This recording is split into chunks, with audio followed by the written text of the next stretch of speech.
Dear President, dear organizers, ladies and gentlemen, thank you for giving me the opportunity to bring you a few words at the opening of this conference. Let me say I regret not being able to be there with you.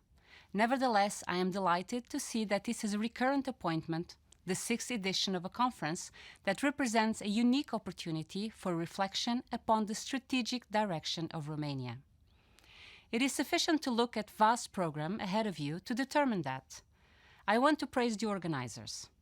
These events are intellectually inspiring and very productive, as many of the ideas exchanged are precursors or accelerators of trends in the work of policymakers, regulators, or market operators.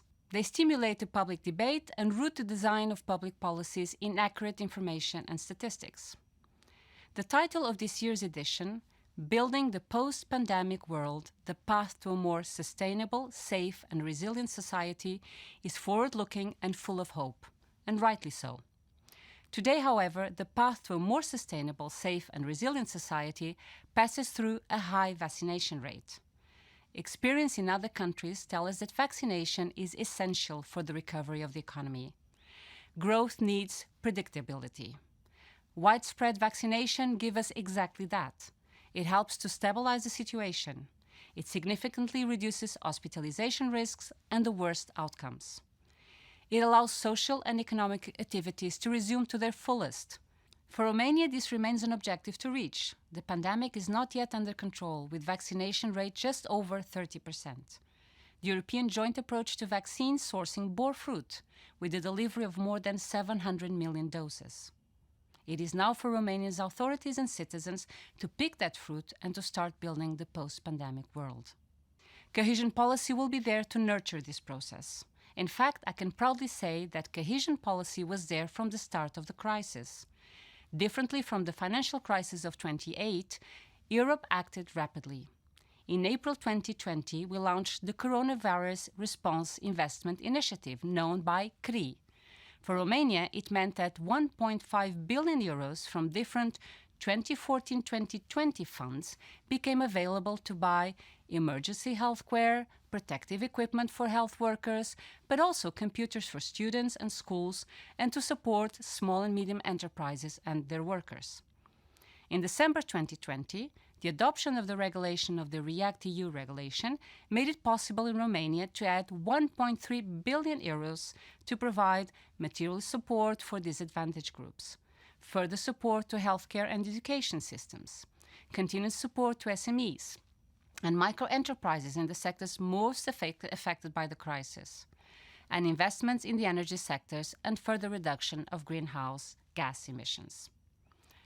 These measures, together with the creation of the Recover and Resilience Facility, known by RRF, bears witness to the European unity and solidarity.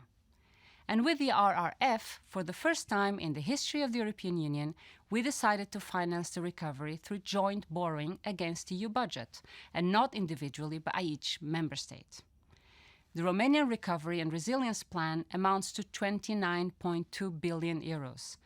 It will provide large-scale financial support to growth-enhancing reforms and public investments with the aim of mitigating exactly the economic and social impact of the coronavirus pandemic and making the economy more sustainable, more resilient and better prepared for the challenges posed by the green and the digital transitions. Altogether, we have created the biggest economic stimulus package in the EU history. And the financial resources for the 21-27 cohesion policy are the largest ever. For Romania, 31.3 billion euros will be available.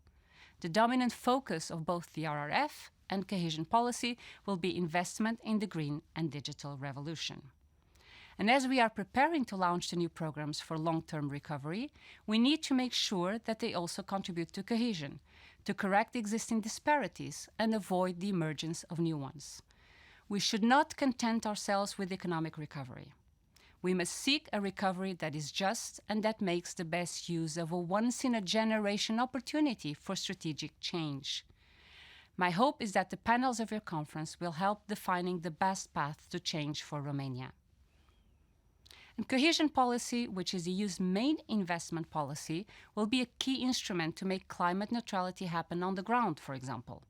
In practice, at least 30% of the European Regional Development Fund and 37% of the Cohesion Fund investments will contribute to climate objectives. When we will carry out such investments, we need to make sure that the benefits reach the citizens. In the energy sector, for instance, which has attracted much attention in the past weeks, whether these are investments in smart energy grids, district heating systems or renewables, the general population should be able to perceive clearly the advantages.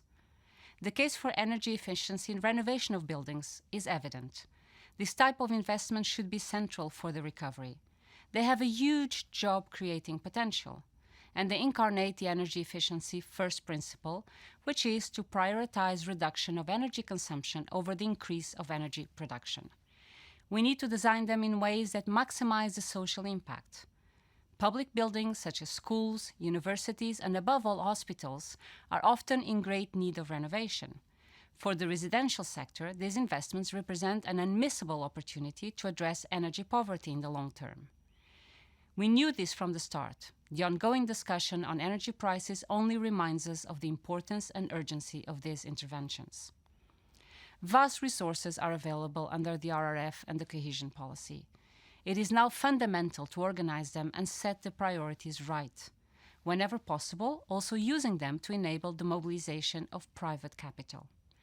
No regions and no people are left behind. This is very important. It is particularly relevant for those regions linked to the carbon-based economy.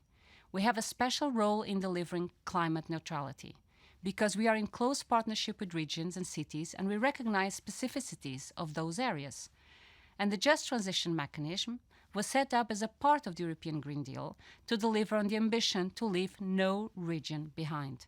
It includes the Just Transition Fund under the Cohesion Policy Framework and within DG REGIO's responsibility. I want to recall the specificity of the instrument.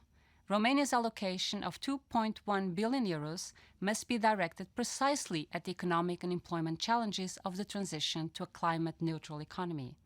And it must target precisely the territories and communities that experience the most negative economic and social impact.